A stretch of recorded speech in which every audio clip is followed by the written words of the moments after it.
জুমার খুতবায় আলোচনাতে আমাদের যে বর্তমান সময়টা চলছে বা আগামী কয়েকদিন পর আসছে ইনশাআল্লাহ সে বিষয় নিয়ে আলোচনা হবে। সেটি হলো 25শে ডিসেম্বর।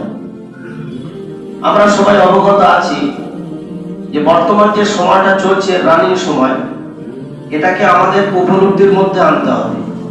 আজকের এই লেকচারটা বিশেষ করে আমার যুবক ভাইদের উদ্দেশ্যে, বাকি সবার জন্য। তার কারণ হলো 25শে ডিসেম্বরকে নিয়ে যারা বেশি মাতামাতি করে তারা বাচ্চারা নয়, বয়স্ক নয়, তারা হলো যুবক শ্রেণীর ছেলেরা। এজন্য আমি তাদেরকে আজকের আলোচনাটা বিশেষভাবে শোনার জন্য, শুধু তাই নয়, এটা অনুধাবন করা এবং এর উপরে গবেষণা করার জন্য আমি আবেদন করব। এখন যে সময়টা চলছে হয়তো আপনারা বুঝতে পারছেন না, এটা একটা পালা বদলের সময় চলছে। এখানে বামফ্রন্ট ক্ষমতায় ছিল, ক্ষমতা থেকে পালা বদল হলো, টিএমসি সরকার আসলো। তো একটা পালা বদলের ব্যাপার থাকে। এটা শুধু রাজনৈতিক ভাবে নয়, যদি আমরা কোরআন এবং হাদিসের আলোকে দেখি তাহলে ধর্মীয় ভাবেও পালা বদল হচ্ছে। পিছনের ইতিহাসেও পালা বদল হয়েছে আর আগামীতেও হবে। তো সেই পালা যখন বদল হবে, যখন ক্ষমতা চেঞ্জ হবে, তো সেই সময় আমাদের যুবকদের ভূমিকাটা কেমন হওয়া উচিত? আল্লাহ তাআলা এই ধরাতে, এই ভূপৃষ্ঠে একটা সময় ছিল যখন তিনি ইহুদি বা খ্রিস্টানদের হাতে পুরো পৃথিবীর রাজত্বটা তুলে দিয়েছিলেন। এটা আমরা জানি। সারা দুনিয়া শাসন করেছিল একটা সময় হযরতে সুলাইমান আলাইহিস সালাম, যিনি সারা দুনিয়ার বাদশা ছিলেন। কোরআনে যার ব্যাপারে বলা হয়েছে, রব্বি হাবলি মুলকাল লা ইয়ামবাগি লি আহাদ, যে আল্লাহ তুমি আমাকে এমন একটা রাজত্ব দান করো যে রাজত্ব আগামীতে কিয়ামত পর্যন্ত যেন কেউ না পায়। তিনি সারা দুনিয়ার শাসন করেছেন। ইউসুফ আলাইহিস সালাম তিনি খাদ্যমন্ত্রী হলেন, তিনি মিশর শাসন করেছেন। এভাবে দাউদ আলাইহিস সালাম তিনিও তৎকালীন সময়ের অত্যাধুনিক অস্ত্র শস্ত্র সহ তিনি বাদশাহী করেছেন। যার হাতের ভিতরে যদি লোহা নিতেন আর চাপ দিতেন, তো বর্তমানে যারা আপনার টাটায় গিয়েছেন দেখেছেন 400 ডিগ্রি সেলসিয়াস তাপমাত্রা দিয়ে লোহাগুলোকে গলানো হচ্ছে, আর পানির মতো তরল হয়ে পিছন দিক থেকে বার হয়ে চলে যাচ্ছে। আর সেই তরল লোহা, গলিত লোহা দিয়ে বিভিন্ন জিনিস তৈরি হচ্ছে, দা, কুড়ুল, বটি, গাড়ির অনেক ফ্রেম তৈরি হচ্ছে, টাটা লেখা হচ্ছে দেখছেন।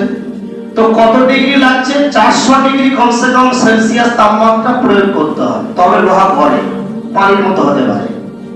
তো ইব্রাহিম আলাইহিস সালামের ব্যাপারে তো কোরআনে আল্লাহ বলেছেন যে তিনি বড় বড় লোহার ডেক, বড় বড় অস্ত্র তিনি তৈরি করতেন, আর লোহাগুলো হাতের ভিতরে নিয়ে যখন চাপ দিতেন তো তরল হয়ে বার হয়ে চলে যেত। তো কি পাওয়ার আল্লাহ দিয়েছিলেন, তিনি শাসন করেছেন। কিন্তু আমি বলতে চাচ্ছি এতটুকুনি, পিছনের যুগে আমরা যদি দেখি তো এই শাসন ক্ষমতাটা আল্লাহ তাআলা একটা গোষ্ঠীর হাতে তুলে দিয়েছিলেন। সেই গোষ্ঠীটার নাম হলো বনি ইসরাইল। এরা সারা পৃথিবীকে শাসন করেছে। আর এখন তারা যেহেতু ক্ষমতায় নেই, আমাদের নবী মুহাম্মদ সাল্লাল্লাহু আলাইহি ওয়াসাল্লাম যখন আসলেন, তো আসার পরে তখন থেকে ওরা বুঝতে পেরেছে যে এবার থেকে আমাদের শাসন ক্ষমতাটা হয়তো এবারে মুহাম্মদ সাল্লাল্লাহু আলাইহি ওয়াসাল্লামের হাতে চলে যাবে। আর ওনার হাতে যাওয়া মানে ওনার উম্মতদের হাতে চলে যাওয়া। কারণ আল্লাহ এই সিস্টেমটাই চালু করেছে। হযরত ইব্রাহিম আলাইহিস সালাতু ওয়াস সালামের যে বড় পরিবার আমরা জানি, তার নাম ছিল হযরত সারা আলাইহিস সালাতু ওয়াস সালাম। আর ওনার ছোট পরিবার যার নাম ছিল হযরত ইসমাঈল মানে হাজার আলাইহিস সালাম। তো দুই পরিবারের দুই ছেলে আল্লাহ দিয়েছিলেন, আর এই দুই ছেলেই কিন্তু কিয়ামত পর্যন্ত পৃথিবী শাসন করবে। তো ইব্রাহিম আলাইহিস সালামের বড় পরিবার সারা, যার ছেলে ইসহাক, ইসহাক আলাইহিস সালামের ছেলে ইয়াকুব, আর ইয়াকুবের 12 ছেলের ভিতরে পড়েছিল ইউসুফ আলাইহিস সালাম। এভাবে ওনার বংশধরের ভিতরে এসেছেন দাউদ আলাইহিস সালাম, এসেছেন সুলাইমান আলাইহিস সালাম, ওই বংশের ভিতরে এসেছেন মুসা আলাইহিস সালাম, শুআয়ব আলাইহিস সালাম। আপনি যত নবীর নাম নিতে পারেন ওই একই বংশের ভিতরে এসেছেন আমাদের ঈসা আলাইহিস সালাম মানে মুহাম্মদ সাল্লাল্লাহু আলাইহি ওয়াসাল্লাম বাদী। তো যত নবী আল্লাহ পাঠিয়েছেন, হযরত ইব্রাহিম আলাইহিস সালামের স্ত্রী, বড় স্ত্রী সারা, আর সারার গর্ভে আল্লাহ এতগুলো নবী পাঠিয়েছেন। আর এরা নবী ওলা বংশ হয়ে গেল, আর এরা শাসন ক্ষমতাও ফিরে পেয়েছিল। এই বংশের নামটা ছিল ইসরায়েলি বংশ। কারণ ইয়াকুব আলাইহিস সালামের আরেকটা নাম ছিল ইসরাইল আলাইহিস সালাম, আর সেই নামে কোরআনে আল্লাহ একটা কমপ্লিট সূরা নাযিল করলেন, সূরা বনী ইসরাইল। পড়ে দেখবেন এর মধ্যে ঘটনাগুলো সব আছে। তো এই বংশটা অর্থাৎ ইসরায়েলি যে বংশটা, এটা খুব বড় নয়। এখন সারা পৃথিবীতে ইসরায়েলিদের সংখ্যা যদি আপনি দেখেন তো মাত্র 1.5 কোটি, মাত্র 1.5 কোটি। তাও 1947 সালে হিটলারের হাতে মার খেয়ে প্রায় 60 লক্ষ ইহুদি শেষ হয়ে গেল 1947-এ।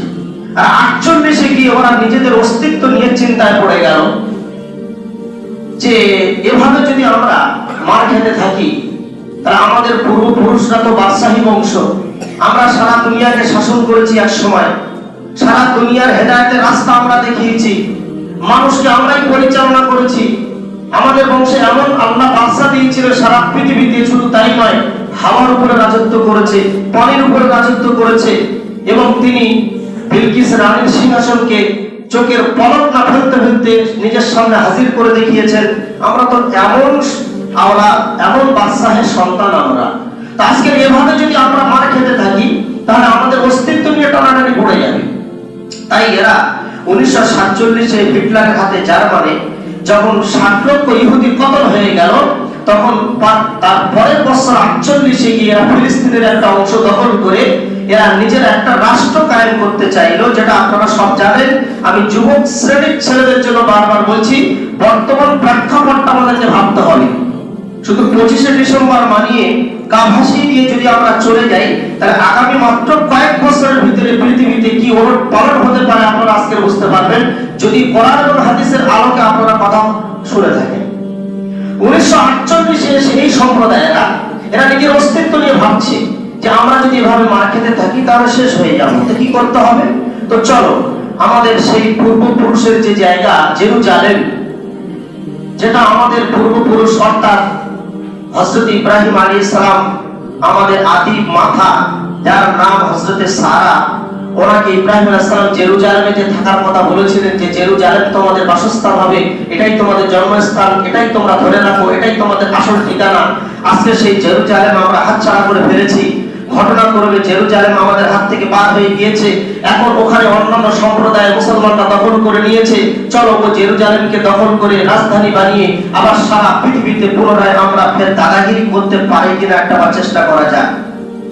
এরা 1948-এ ফিলিস্তিনে যখন ঢুকলো, তো বিশ্বাস করুন আপনারা যদি ইতিহাস পড়ে থাকেন, কিছুদিন আগে মায়ানমারি রোহিঙ্গাই মুসলিম তারা যখন ওদের হাতে মার খেলো, মার খেয়ে যখন ইন্ডিয়া বা বাংলাদেশে যখন ঢুকছিল তখন ওদের বোর্ডে সব লেখা ছিল, একটু আমাদের ঠিকানা দাও, একটু বাসস্থানের জায়গা দাও, একটু পানি দাও, আমরা কি এভাবে শেষ হতে থাকবো। বিভিন্ন সাইনবোর্ড দিয়ে তারা বাংলাদেশে ঢুকলো। এখন বাংলাদেশের মাটি দখল করে ওরা 1 বছর পরে যদি নিজেরা বলে এটা আমরা একটা নিজের দেশ বানাতে চাই, তাহলে কিরকম গাদ্দারি, কি বেঈমানি আপনারা কল্পনা করুন। ঠিক এই একই ঘটনা ঘটেছিল 1947-এ মার্চে।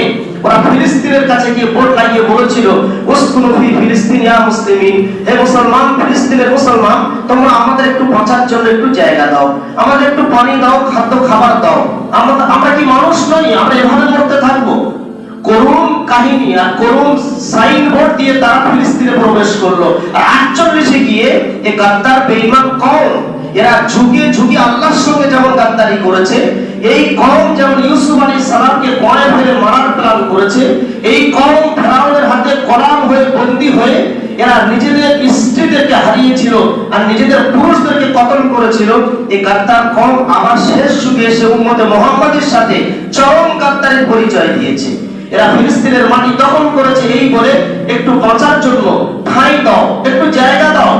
আর ফিলিস্তিনের মুসলমান, সাদা সিধে মুসলমান বেচারা জায়গা দিয়েছে, 1 বছর পরে দখল করে নিয়ে তারা জেরুজালেম একটা রাষ্ট্র বানাতে চাচ্ছে। এর জন্য ভিক্ষা চাচ্ছে আমেরিকার কাছে, একটু সাইন করে দাও, আমরা একটা রাষ্ট্র চাই। সারা পৃথিবীর দেশের কাছে এরা দরবার করে বেড়াচ্ছে। কিন্তু আমার প্রশ্ন ভাই, ভুললে চলবে না, আমি এতটুকুই বোঝাতে চাচ্ছি যারা বাদশাহী পেয়েছিল, যাদের হাতে পৃথিবীর শাসন ক্ষমতা আল্লাহ তুলে দিয়েছিলেন, ধর্মীয় ভাবে রাজনৈতিক ভাবে উভয় দিক থেকে এরা রাজনৈতিক ভাবে সারা পৃথিবীকে শাসন করেছে, ধর্মীয় ভাবে সারা পৃথিবীতে এরা জান্নাতের রাস্তা দেখিয়েছে এক সময়। আজকের সেই কম ভিখারি হয়ে গেল কেন? সেই কম নিজের দেশ ছাড়া হয়ে গেল কেন? সেই পরিস্থিতি আমাদের মুসলিম যুবকদের আগামীতে হতে তো চলছে না। আমাদের হাত থেকে আবার অন্য কারোর হাতে ক্ষমতা তো চলে যাবে না। যদি আমরা কোরআন এবং হাদিসের আলোকে নিজেদের জীবন না করি, কোরআন এবং সেই হাদিসের আলোকে যদি আমরা দাওয়াতি ময়দানে আবার কাজ না করি, তাহলে এমন তো হবে না কিছু নতুন মানুষকে আল্লাহ এনে তার দায়িত্বভার তিনি পালন করাবেন, সেই দায়িত্ব তিনি পালন করিয়া আমাদেরকে আল্লাহ পিছনে ফেলে দেবেন বনি ইসরায়েলীদের মতো। সেদিন কিন্তু আসতে চলেছে, এজন্য সতর্ক হতে হবে। আজকের তারা সারা পৃথিবীতে এখন ভিক্ষুক ও বনি ইসরায়েল ভিক্ষুক, যাদের ব্যাপার আল্লাহ কোরআনেই বলেছেন, ওয়াযাল্লালনা আলাইকুমুল গামাম ওয়া আনসালনা আলাইকুমুল মান্না ওয়াস-সালওয়া।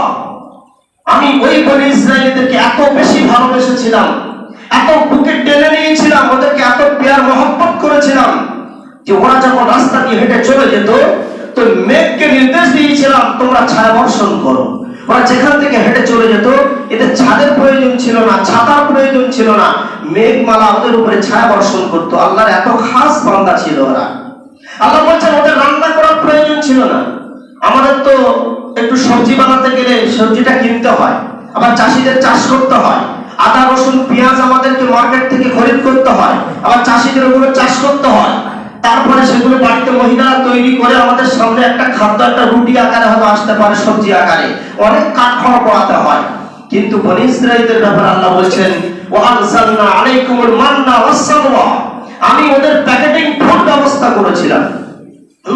ওরা সকালে ঘুম থেকে উঠতো, দরজা খোলার সাথে সাথে দেখতো সামনে দুই ধরনের প্যাকেট রাখা আছে। একটা হলো মান্না, অর্থাৎ দহি বা যেটা পনির বলি, পনির টাইপের একটা পানীয় দ্রব্য, আর আরেকটা হলো সালওয়া, ভুনা গোশত। সে যে কোনো পাখির হোক বা যে কোনো গরু অথবা অন্য কিছুর হোক, এটা আল্লাহ আসমান থেকে এই ব্যবস্থাটা করতে প্রত্যেক বনি ইসরাঈলের ঘরের সামনে রাখা থাকতো। ওরা ঘুম থেকে ওঠার সাথে সাথে দেখতো দু ধরনের প্যাকেটিং ফুড, একটা খাদ্য রাখা আছে, এগুলো খেয়ে তারা সারাদিন দাওয়াতের কাজে বেরিয়ে চলে যেত। আজকের সেই লাডলা, সেই প্যার, সেই মহব্বত, ভালোবাসা কোথায় চলে গেল? আল্লাহর হুকুমকে যখন তারা নাফরমানি করলো, আল্লাহর হুকুম যখন তারা ভেঙে দিল, আল্লাহর সঙ্গে গাদ্দারি করলো। কারণ আল্লাহ শুধু এতটুকু বলে ইসরাঈলীদেরকে বলে দিয়েছিলেন, আসা রাব্বুকুম আইয়ারহামাকুম ওয়া ইন উদতুম উদনা, আসা রাব্বুকুম আইয়ারহামাকুম ওয়া ইন উদতুম উদনা। এটা সূরা বনি ইসরাঈল দ্বিতীয় পারা প্রথম লাইনের প্রথম আয়াত। আল্লাহ এতটুকুই বলে দিয়েছিলেন যে তোমরা যতদিন আমার সঙ্গে ওয়াদা ভঙ্গ না করবে, আমি আল্লাহ তোমাদের সঙ্গে ওয়াদা ভঙ্গ করব না। এটা হলো সূত্র, এটা হলো সূত্র যে যতদিন আমার ওয়াদা ভঙ্গ না করবে, আমি তোমাদের সাথে ওয়াদা ভঙ্গ করব না। তো প্রথম ওয়াদা এরা ভঙ্গ করেছিল ইউসুফ আলাইহিস সালামকে কোড়ায় ফেলে, যার কারণে আল্লাহ এদের ভিতরে দুর্ভিক্ষ এনে দিয়েছিলেন। এরা হাহাকারের মধ্যে পড়ে গিয়েছিল। আপনারা জানেন এদের খাদ্য খাবার ছিল না, মানে জেরুজালেমে এদের কাছে কিছু ছিল না, খাদ্য শেষ হয়ে গিয়েছিল, দুর্ভিক্ষ দেখা দিয়েছিল।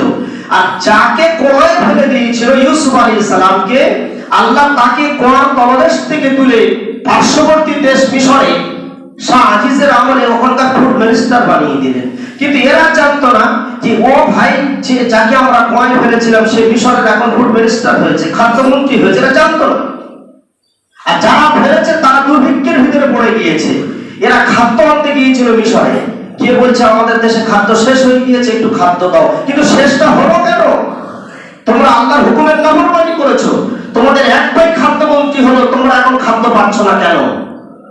তো এর প্রথম আল্লাহর ওয়াদা ভঙ্গ। দ্বিতীয় ওয়াদা ভঙ্গ এটাই করেছিল, আল্লাহর কাছে তওবা করলো, ভুল হয়ে গিয়েছে, আল্লাহ মাফ করে দিলেন। কিন্তু ইউসুফ আলাইহিস সালামের নেতৃত্বে থাকাকালীন এরা আরেকবার ওয়াদা ভঙ্গ করেছিল, যার কারণে আল্লাহ ওই মিশরে ফেলে এদেরকে ফেরাউনের গোলাম বানিয়ে দিয়েছিল।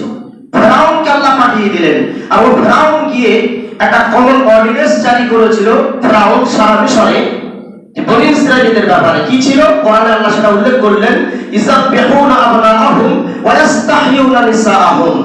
এটা ফেরাউনের অর্ডার ছিল। কি অর্ডার? বনি ইসরাঈলীদের যত পুরুষ আছে এদেরকে কতল করে দাও, আর এদের যত মহিলা আছে এদেরকে দাসী বানিয়ে নাও। কেন? তোমরা তো ইউসুফের ভাই, তোমরা তো ইয়াকুব নবীর বংশধর, তোমরা তো সারা আলাইহিস সালামের গর্ভে আসা সন্তান, তোমরা তো ফুড মিনিস্টারের বংশধর, তা তোমরা তো বাদশাহী হাতে পেলে মিশরে, তোমাদের এই অবস্থা কেন? ওই মিশরের গোলাম হয়ে যাচ্ছ কেন? এই যুগে যুগে এদের উত্থান আর পতন একটাই কারণ ছিল, আসা রাব্বুকুম আইয়া রাহমাকুম ওয়া ইন উদতুম উদনা। আল্লাহ যে বলেছিলেন যতদিন ওয়াদা ভঙ্গ না করবে আমি ওয়াদা ভঙ্গ করব না, বসিয়ে খাওয়াবো, জামাই যত্ন করব, আমি তোমাদেরকে আসমানি খাদ্য দিয়ে লালন পালন করব, কিন্তু ভঙ্গ করলে আমি তোমাদেরকে গোলাম বানাবো, ভঙ্গ করলে আমি তোমাদেরকে দুর্ভিক্ষের মধ্যে ফেলে দেবো। আল্লাহ ফেলে দেখিয়েছেন, কিন্তু কম সারলো না। অবশেষে আল্লাহ তাআলা এদেরকে অপমান অপদস্থ করে ইরাকের একটা বাদশার হাতে আবার তৃতীয়বার বন্দী করালেন, কিন্তু সেই বন্দির দশা এখনো তারা কাটিয়ে উঠতে পারেনি। এখন 47-এ এসে ফিলিস্তিনের মাটি দখল করে এরা নিজেদেরকে সারা পৃথিবীতে একটা বাহাদুর সাজতে চাচ্ছে। হাদিসে বলা হয়েছে আল্লাহ নবী সাল্লাল্লাহু আলাইহি ওয়াসাল্লাম তিনি বলেছেন, হ্যাঁ ইহুদিরা সংঘবদ্ধ হবে, ইহুদিরা আবার সারা পৃথিবীতে দাদাগিরি দেখাবে। হে মুসলমান, তোমরা সতর্ক থাকো, কারণ দাজ্জাল নামে যে একটা বড় বিভ্রান্তকর রাজা বাদশা আসতে চলেছে, যে মানুষকে সামনে মেরে তাকে আবার জীবিত করে দেখাবে। ও দাজ্জাল কিন্তু মুসলমানদের ভিতরে আসবে না, ও দাজ্জাল খ্রিস্টানদের ভিতরে আসবে না, ও দাজ্জাল আসবে কিন্তু বনি ইসরায়েলীদের ভিতরে আসবে, যারা পৃথিবীতে মাত্র 1.5 কোটি। এই 1.5 কোটি জনসংখ্যা, এরা সারা পৃথিবীতে বর্তমানে এমন একটা পরিস্থিতি তৈরি করতে চাচ্ছে, যে পরিস্থিতি বা যে জালে এখন মুসলিম যুবকরা ফেসে যাচ্ছে। ওদের জাল বড় কঠিন। গতকাল আমার একটা তাফসীর প্রোগ্রাম ছিল দত্তপুকুর বারাসাতে, আমি একই কথাই বলেছিলাম লাস্টের দিকে এসে, যে ভাই এখন সতর্কতামূলক আলোচনা সভা আমাদের করা দরকার। আমাদের যুবকদেরকে ইহুদি খ্রিস্টানরা ফাঁসিয়ে নিচ্ছে। 1983 সালে একটা কমিটি গঠন হয়েছে, আমি বলে দিই, সে কমিটির নাম হলো আন্ডারগ্রাউন্ড রিভার, ভূগর্ভে নদী। অর্থাৎ ইহুদি খ্রিস্টানরা যারা নাকি একে অপরকে শত্রু ছিল, কিরকম শত্রু ছিল জানেন? মারাত্মক শত্রু। ইহুদিরা এরা ঈসা আলাইহিস সালাম সম্পর্কে বলেছে, কি বলেছে? যে যার সন্তান বলেছিল তো। ইহুদিরা, আমরা কিন্তু বলি না ভাই, আমাদের সমস্ত নবীদের ব্যাপারে কি আকীদা? সমস্ত নবীদের ব্যাপারে আমাদের আকীদা হলো এটাই, লা নুফাররিকু বাইনা আহাদিন মির রুসুলি। আমরা পার্থক্য করি না, আমরা মুসলিম, আমরা মুসলিমরা আমরা পার্থক্য করি না, কোন রাসূল কোন নবীদের ভিতরে কোন রকমের পার্থক্য আমরা করি না। বিনা পার্থক্যে আমরা সকলের উপর ঈমান এনেছি। লা নুফাররিকু বাইনা আহাদিন মির রুসুলি আমানার রাসূল বিমা উনজিলা ইলাইহি মির রাব্বিহি ওয়াল মুমিনুন। আমানার রাসূল, আমরা ঈমান এনেছি রাসূলদের উপরে। তারপর ঈমানে মুফাসসালের ভিতরে আমরা ঈমান এনেছি আমানতু বিল্লাহি ওয়া মালাইকাতিহি ওয়া কুতুবিহি ওয়া রাসূলিহি। আমরা সমূহ আসমানী কিতাবের উপরে মেনে এনেছি, আমরা সমূহ ফেরেশতা মণ্ডলীর উপর ঈমান এনেছি, আমরা সমূহ নবী রাসূলদের উপর ঈমান এনেছি। তাহলে আমরা তো ঈসা আলাইহিস সালামের উপরে ঈমান এনেছি। ঈমান আনা আলাদা আর অনুসরণ করা আলাদা। আমরা সমস্ত নবীদের উপর ঈমান এনেছি, কিন্তু অনুসরণ করি মুহাম্মদ সাল্লাল্লাহু আলাইহি ওয়াসাল্লামের। আমরা ঈসা আলাইহিস সালামকে মানি নবী বলে, আমরা মুসাকে মানি কিন্তু অনুসরণ করি না, আমরা ঈসাকে মানি কিন্তু অনুসরণ করি না, আমরা তাকে নিয়ে কোনো বিভ্রান্তিকর মন্তব্য পেশ করি না, আমরা দাউদ ও সুলাইমানকে নবী বলে মানি কিন্তু অনুসরণ করি না, আমরা ইমাম আবু হানিফাকে মানি কিন্তু অনুসরণ করি না, আমরা ইমাম শাফিঈকে মানি কিন্তু অনুসরণ করি না। আমরা অনুসরণের যখন পালা আসে তখন অনুসরণ করি একমাত্র ইমামুল আম্বিয়া সাইয়্যিদুল আম্বিয়া মুহাম্মদ সাল্লাল্লাহু আলাইহি ওয়াসাল্লামের। আমাদের আকীদাটা ক্লিয়ার। এখন ওই ঈসা আলাইহিস সালামকে ইহুদিরাই বলেছিল যার সন্তান। আমরা বলি খ্রিস্টানরা এই কথাটা শুনে রেখে গিয়েছিল, আমাদের নবীকে যার সন্তান বলবে কেন? যেহেতু ওনার বাপ ছিল না, বিনা বাপের জন্ম, এই জন্য যার সন্তান বলে গালি দিয়েছিল। কত বড় ভাষা! এই ভাষা যেদিন ওরা প্রয়োগ করেছিল সেদিন থেকে ইহুদি খ্রিস্টানরা তফাৎ হয়ে গেল, সাপে বেজির লড়াই বেঁধে গেল। এত দুশ্মন একে অপরের। আজকের সেই চরম দুশ্মন যারা নিজেদের নবীদেরকে নিয়ে বাড়াবাড়ি করতে করতে আসমানে পৌঁছে দিল। ইহুদিদের ব্যাপারে সূরা তাওবার ভিতরে আল্লাহ বললেন, ওয়াকালাতিল ইয়াহুদু উযাইর ইবনুল্লাহ। ওরা বলতে শুরু করলো উযাইর আল্লাহর বেটা। এদিকে খ্রিস্টানরা বলতে শুরু করলো ওয়াকালাতিন নাসারা মাসীহ ইবনুল্লাহ, ঈসা আল্লাহর বেটা। তো দুজনেই তো দুজনার নবীকে আল্লাহর বেটা বলে তুলনা করলো। আর বাড়াবাড়ি করলো ইহুদিরা, যারা বলেছিল যে ঈসা আলাইহিস সালাম তিনি যার সন্তান, নাউজুবিল্লাহ মিন যালিক। এই কথা শোনার পরে ইহুদি খ্রিস্টানদের দ্বন্দ্ব, চিরাচরিত দ্বন্দ্ব, চিরন্তন সত্য, কিয়ামত পর্যন্ত ওরা দুজন আর এক হবে না। কিন্তু বর্তমান প্রেক্ষাপটে মুসলিমদেরকে নিধন করার নিরিখে ওরা একটা কমিটি গঠন করেছে, যে কমিটিতে এই দুই শত্রুপক্ষ আর সাথে কিছু আরো মানুষদেরকে নিয়ে 11 জন সদস্য বিশিষ্ট একটা কমিটি হোয়াইট হাউস এরা গঠন করেছে, যে কমিটির নাম দিয়েছে আন্ডারগ্রাউন্ড রিভার, অর্থাৎ ভূগর্ভে নদী। এই জমিনের তলদেশে বসে যদি আমাদের সম্পর্কে কোনো প্ল্যান করা যায়, তাহলে আমরা যেমন খবর পেতে পারি না, তদ্রুপ তারা কমিটির নাম দিয়েছে যে আমরা ইহুদি খ্রিস্টানরা যৌথভাবে, হে মুসলমান, তোমাদের ঈমান লুট করার জন্য, তোমাদের যুবকদেরকে বিপদগামী করার জন্য আমরা যে প্ল্যানগুলো করতে চলেছি, এই 19বিংশ শতাব্দীর পর থেকে তোমরা এগুলো টের পাবে না। তোমাদের মাথার টুপি উড়ে যাবে, মুখের দাড়ি চলে যাবে, তোমাদের নামাজ থাকবে, নামাজের রূহ থাকবে না, তোমরা মুসলমান নামে থাকবে, সংখ্যাগরিষ্ঠ হবে, কিন্তু তোমাদের ভিতর থেকে ইমানি পাওয়ারটাকে আমরা ছিনিয়ে নেব, তোমরা বুঝতেই পারবে না। তোমরা লাখো কোটি হবে, কিন্তু লাঠি ঝাঁটার জুতো তোমাদের নসিবে জুটবে, তোমরা রাস্তায় মার খাবে, তোমরা অপদস্থ হবে। এই প্ল্যানটা কিন্তু আন্ডারগ্রাউন্ড রিভারের নেতৃত্বে তারা এটা করে আসছে। কারণ ওই বাইতুল মুকাদ্দাস, যেটাকে কেন্দ্র করে আজকে সারা পৃথিবীতে খ্রিস্টান দিবস অথবা ক্রিসমাস ডে, যেটা ঈসা আলাইহিস সালামকে কেন্দ্র করে তারা মানায়, আপনি অবাক হয়ে যাবেন। এমনি তো তথ্যটাই ভুল, কারণ কোরআনে আল্লাহ যেটা বলেছেন সেটা আপনাদেরকে একটু শুনিয়ে দিই। এই দিনটাকে ঈসা আলাইহিস সালামের যে ক্রিসমাস, এই ক্রিস বলতে কি খ্রিস্টান, ক্রিস মানে ঈসা আলাইহিস সালাম, আর মাস বলতে জমায়েত হওয়া। এই আমরা কিছুদিন আগে সম্মেলন করলাম, একটা সম্মেলনকে মাস বলে, যেটা ওদের ভাষায়, তো একত্রিত হয়।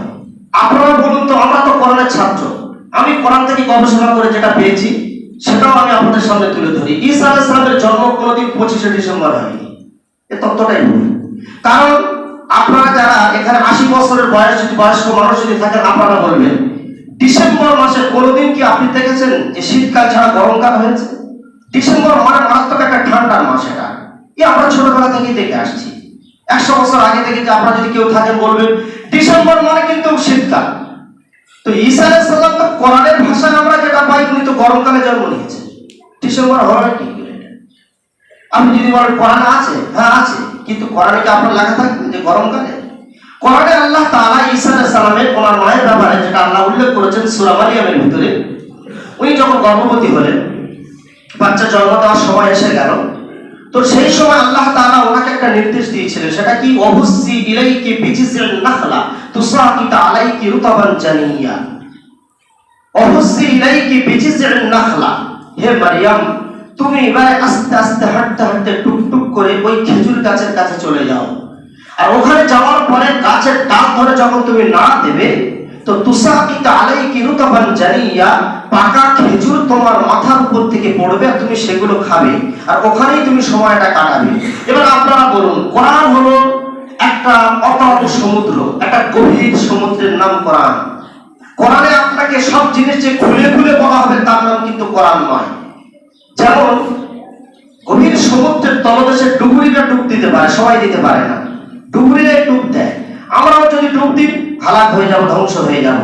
আমরা সোনা হিরে মণিমুক্তা আনার নাম করে সমুদ্রে যদি ডুব দিয়েই ফেলি, তার হয়তো হাতে শামুক উঠবে, গেড়ে উঠবে, ওটা কিন্তু উঠবে না, ওটা ডুবুরিদের কাজ। তো কোরআন থেকে গবেষণা করে বার করা, এটা কিছু ওলামা বিজ্ঞ ওলামাদের কাজ, সবাই ডুব দিয়ে সবকিছু পায় না। এখন আপনি বলুন, কোরআনে আল্লাহ যেটা বলছেন মারিয়ামের বাচ্চার জন্ম দেওয়ার ব্যাপারে, ঈসা আলাইহিস সালামের ওরা জন্মটার ব্যাপারে বলেছেন যে মারিয়াম তুমি খেজুর গাছের কাছে যাও, আর ওখানে গিয়ে ডালটা যখন ধরে তুমি নাড়া দেবে, তখন তোমার মাথার উপর থেকে দেখবে পাকা খেজুর বর্ষণ হবে, আর ওটাই তুমি খাবে, আর ওখানে তুমি দিনকাল কাটাবে। এখন তুমি সমাজে ফিরে এসো না, কারণ বিনা বাপে যেহেতু বাচ্চা, তাহলে সমাজে আসার পরে তোমাকে উৎসাহী করবে, খারাপ করবে, তোমার শুনতে খারাপ লাগবে, তুমি কিছুদিন বাচ্চাটাকে নিয়ে ওখানে থাকবে। তো এই যে ভূমিষ্ঠের যে জায়গাটা আর খেজুর যে পড়বে, এই যে ঘটনা, আপনারা বলুন আরব থেকে শুরু করে অনারব, আজম থেকে শুরু করে আরব, সারা পৃথিবীতে খেজুর পাকে শীতকালে না গরমকালে? পাকা খেজুরটা তো গরমকালেই হয়, সব দেশেই তো হয়, এটা সব জানে যে গরমে খেজুর পাকে, গরমের সিজনে খেজুর হয়।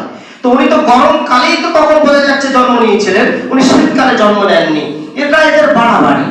আবার এটা কতদিন পরে এই চক্রান্ত, ঠিক যেমন আমাদের নবী মুহাম্মদ সাল্লাল্লাহু আলাইহি জন্ম দিবসকে কেন্দ্র করে বাড়াবাড়ি করা হয়েছে, ঠিক তদ্রূপ একই ঘটনা ঘটেছে।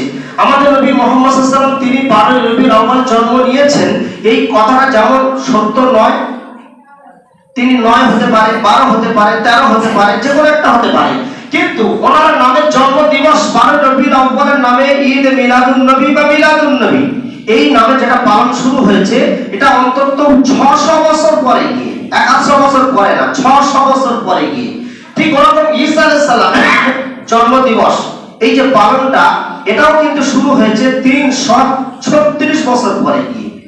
ঈসা আলাইহিস সালামের দুনিয়া থেকে চলে যাওয়ার প্রায় 336 খ্রিস্টাব্দে গিয়ে ওরা কিন্তু এই দিনটাকে পালন করতে শুরু করেছে। এটাও মনে রাখবে একটা ঘটনাক্রমে, যে কোনো জিনিস যখন ধর্মের সাথে জড়িয়ে দেওয়া হয় না, তখন তার স্থায়িত্বটা বেড়ে যায়, এটা নিয়ম সবাই জানে। রোম একটা জায়গা আছে, ইনসাইক্লোপিডিয়া একটা মারাত্মক গ্রন্থ এটা, যেখানে আপনি সব রকমের জিনিস পেতে পারেন। সেখানে লেখা আছে যে রোমান একজন ইঞ্জিনিয়ার, রোমান একজন বড় মাপের একজন লোক, তিনি একটা চেরাগ তৈরি করেছিলেন। চেরাগ, ঠিক চেরাগটা পরবর্তীতে যেটা মোমবাতির একটা আকার ধারণ করেছে। এই চেরাগটা বিনা তেলে জ্বলবে। উনি যখন এটা আবিষ্কার করলেন, আবিষ্কার করার পরে তৎকালীন সময় রোমানের যিনি পাদ্রী, উনি তখন ওনাকে ডেকে বললেন, আপনি যে চেরাগটা আবিষ্কার করেছেন বিনা তেলে এতক্ষণ জ্বলতে পারে, তাহলে এটাকে এক কাজ করুন, সারা পৃথিবীতে ছড়িয়ে দিতে হলে আর এর একটা সুনাম গুণগান গাইতে হলে এটাকে ধর্মের সঙ্গে জড়িয়ে দিতে হবে। এই পাদ্রীর পরামর্শে সেই ইঞ্জিনিয়ার যিনি এটা আবিষ্কার করেছিলেন তৎকালীন সময়, এটাকে তিনি তৎকালীন সময়ের রোমের যে গির্জা ঘর ছিল, সেই গির্জা ঘরে আনুষ্ঠানিকভাবে সবাইকে ঘোষণা দিয়েছিলেন যে আজকের সন্ধ্যার পরে তোমরা সকলে এই গির্জাতে জমা হবে। তারা জমা হলো, ঘোষণা অনুযায়ী চেরাগ জ্বালানো হলো, প্রত্যেকের হাতে একটা চেরাগ দেওয়া হলো, তারা জ্বালালো। জ্বালাবার পরে তারা পরীক্ষা করে দেখলো যে দীর্ঘক্ষণ চেরাগটা জ্বলছে, কোনো অসুবিধা নেই। এই জ্বলাটা দেখে সেই দিন থেকে তারা দীর্ঘক্ষণ সময় এইটা গবেষণা করে ওই চেরাগটাকে নিয়ে ধর্মের সাথে তারা জড়িয়ে দিল, এবং ওই দিনটাকে তারা নাম দিল ক্রিসমাস ডে বা ঈসা আলাইহিস সালামের মিলাদ বা ওনার জন্মদিন বলে তারা আখ্যায়িত করলো। এটা অনেক পরের ঘটনা, কিন্তু এটা আমাদের জন্য চক্রান্ত। কেন চক্রান্ত? আজকে সারা পৃথিবীতে মুসলমানদেরকে ভাসানো হচ্ছে, ইহুদিদের এক একটা ছোট্ট ছোট্ট, আমি আপনাদের বলে যাই, ওই যে আন্ডারগ্রাউন্ড রিভার, এরা 4টে কড়া সিদ্ধান্ত নিয়েছে মুসলমানদের ভাসানোর জন্য। 1 নম্বর সিদ্ধান্ত নিয়েছে যে কোরআনের সঙ্গে মুসলমানের যে গভীর ভালোবাসা, এটাকে কাটতে হবে। কারণ মুসলমান যত মক্কর হোক না কেন, চোর হোক না কেন, কোরআন যদি সামনে এসে যায় তখন কিন্তু জান দিতে প্রস্তুত হয়ে যায়। তারপর এই যে একটা গভীর ভালোবাসা, এই ভালোবাসাটাকে কাটতে হবে।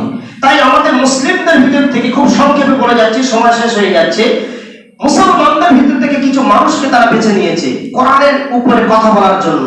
যেমন আপনারা জানেন তসলিমা নাসরিন, সালমান রুশদি, এরকম করে বড় বড় শিক্ষিত মানুষদেরকে যারা ইহুদি খ্রিস্টানরা লালন পালন করছে, আমরা দেশ থেকে তাড়িয়ে দিয়েছি, ওরা বুকে জড়িয়ে নিয়েছে। আর তাদের দ্বারাই বলাচ্ছে তোমরা বলো কোরআনের যে আয়াতগুলো আছে সব যে সত্য তা নয়, কোরআনের কিছু আয়াত শয়তানের জাল, এসব কথাগুলো উল্টো পাল্টা তাদের দ্বারা বলানো হচ্ছে। কোরআনটাকে সন্দেহজনকভাবে তুলে ধরা হচ্ছে। এই আন্ডারগ্রাউন্ড রিভারে আলোচনা হয় কথাগুলো। দ্বিতীয় পয়েন্ট তারা বার করলো যে মুসলমানদের যে একতার মূল মন্ত্র মুহাম্মদ সাল্লাল্লাহু আলাইহি সাল্লামের তরিকা বা সুন্নাতগুলো, এগুলোকে কাটতে হবে। নবী মুহাম্মদের চরিত্র, ওনার নমুনা, ওই যে নমুনাটা মডেল, এই মডেলটাকে এদের সামনে ধোঁয়াশা করে দিতে হবে। আজকের তাই বেশ কিছু তাদের চক্রান্তে বসে আমাদের ভালো ভালো মুসলিমরা, ধার্মিক মুসলিম, নামাজি মুসলিম, দাড়ি রাখে না আর ব্যাখ্যা দেয় এই বলে যে একটা কর্মস্থলে থাকি, না রাখলেও অসুবিধা নেই। কিন্তু না, আপনি ফেসে আছেন, আপনি ইহুদি খ্রিস্টানদের চক্রান্তে ফেসে গিয়েছেন, আপনি বুঝতে পারছেন না। আপনার মুখে দাড়িটা আপনি যে কেটেছেন তা নয়, এটা কাটার ব্যবস্থা করেছে, আপনার এমন পরিস্থিতি তৈরি করে দিয়েছে আপনি কাটতে বাধ্য হবেন। আর 3 নম্বর পয়েন্টে তারা রেখেছে যে সারা পৃথিবীতে হিউম্যানিজম সিস্টেম চালু করতে হবে। আপনারা জানেন 1923-এ তুর্কি থেকে মোহাম্মদ আলী পাশার কলমের খোঁচায় এই যে খেলাফতি নিজামটা বিদায় করে দেওয়া হলো। আর সেই খেলাফতি নিজাম যখন পৃথিবীতে মুছে গেল, সারা পৃথিবীতে বিভিন্ন দেশে এখন হিউম্যানিজম সিস্টেমে ভোট হচ্ছে, অর্থাৎ ভোটিং ব্যবস্থা চালু করো, গণতন্ত্র পদ্ধতি চালু করো। এই গণতন্ত্র পদ্ধতিতে বাদশাহী গঠন করা আর খেলাফতি সিস্টেমে বাদশাহী গঠন করা আকাশ পাতাল তফাৎ। জনাবে রাসূলুল্লাহ সাল্লাল্লাহু আলাইহি ওয়াসাল্লামের তরিকা বিদায় দেওয়ার জন্য তারা সারা পৃথিবীতে এখন দেখছেন হিউম্যানিজম সিস্টেমের মাধ্যমে মুসলমানদের ভিতরে দল মত ভাগ করে দেওয়া হচ্ছে। একই বাড়ির চার ভাই, কেউ সিপিএম, কেউ আরএসপি, কেউ অমুক, কেউ তমুক, চার ভাই চার দলে বেঁধে দেওয়া হলো। চার ভাইকে দ্বন্দ্ব বাঁধিয়ে দেওয়া হলো। আমাদের মসজিদি নিজাম আগে নবী মুহাম্মদ রাসূলুল্লাহ সাল্লাল্লাহু আলাইহি ওয়াসাল্লামের যুগে সবটাই মসজিদে বসে সিদ্ধান্ত নেওয়া হতো। আসরের পর থেকে রাজা বাদশা খলিফারা বসে যেতেন, বিচার ব্যবস্থা কায়েম হতো। সাংসারিক সমস্যা, পারিবারিক সমস্যা, রাজনৈতিক সমস্যা, আপনার অর্থনৈতিক সমস্যা, দেশ দশের সমস্যা সব মসজিদে বসে ক্লিয়ার করা হতো ইমাম সাহেবের নেতৃত্বে। এই সিস্টেমটা খেলাফতি আমলে চলতো। ওরা দেখলো এভাবে মসজিদ ওয়ারির যে ব্যবস্থাপনা, মসজিদ হবে এদের রাজধানী, মসজিদ হবে এদের পার্লামেন্ট, মসজিদ হবে এদের সমাজের মূল জায়গা, এটাকে ভেঙে দিতে হবে। আজকের মসজিদ শুধু নামাজের জন্য ব্যবহার হয়, বাকি তালা মেরে দিয়ে আমরা চলে যাই। আর আমার স্বামী স্ত্রীর কোনো গন্ডগোল হলে পঞ্চায়েতে গিয়ে বিচার দিতে হয়। এই পঞ্চায়েতে নিজাম কায়েম করার পিছনে আন্ডারগ্রাউন্ড রিভারের হাত আছে। আর লাস্ট 4 নম্বর পয়েন্ট, তারা বলল মুসলমানদের একতার মূল মন্ত্র জিহাদ, নারায়ে তাকবীর, আল্লাহু আকবার ধ্বনিটাকে এদেরকে ভেঙে দিতে হবে। আল্লাহু আকবার বলে এরা যে একটা ময়দানে জমা হতে পারে, এর যে পাওয়ার, এর যে ক্ষমতা, এটাকে ভেঙে দিতে হবে। তাই আজ মুসলমানদের মুখের নারা আল্লাহু আকবারের ধ্বনি নেই, এখন ইনকিলাব জিন্দাবাদ, যেটা পার্টির ধ্বনি উঠে গিয়েছে। এটা কিন্তু আন্ডারগ্রাউন্ড রিভারের একটা চক্রান্ত। আমি সংক্ষিপ্ত আলোচনা করলাম, এর উপরে ভিত্তি করে আপনারা আগামীতে আরো আগে বাড়বেন। এজন্য সামনে